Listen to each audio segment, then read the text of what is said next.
India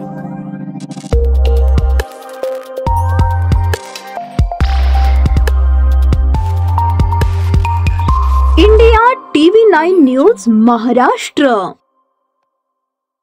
राज्यातील एका विद्यालयात विद्यार्थ्याचा खून झाल्याची धक्कादायक घटना घडली आहे। शाळकरी विद्यार्थ्यानेच दुसऱ्या विद्यार्थ्याचा खून केल्याच्या घटनेने खळबळ उडाली।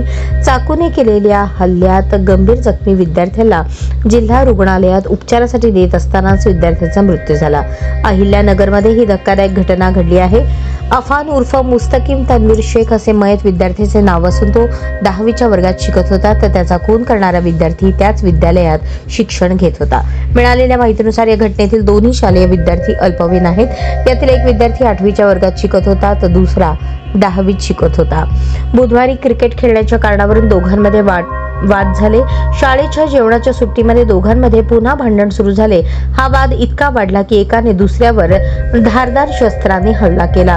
या हल्ल्यात 10वीत शिकणारा शेख गंभीर जखमी झाला। त्याला उपचारासाठी जिल्हा रुग्णालयात दाखल करण्यात आले, मात्र डॉक्टरांनी त्याला मृत घोषित केले। दरम्यान या घटनेची माहिती मिळताच शहर पोलीस उप अधीक्षक अमोल भारती, तोफखाना पोलीस ठाण्याचे निरीक्षक आनंद कोकरे यांनी पथकासह घटनास्थळी धाव घेतली। खुनी विद्यार्थ्याला ताब्यात घेतले असून त्याच्यावर गुन्हा दाखल करण्याची प्रक्रिया सुरू आहे। पोलीस या प्रकरणाचा अधिक तपास करत आहेत।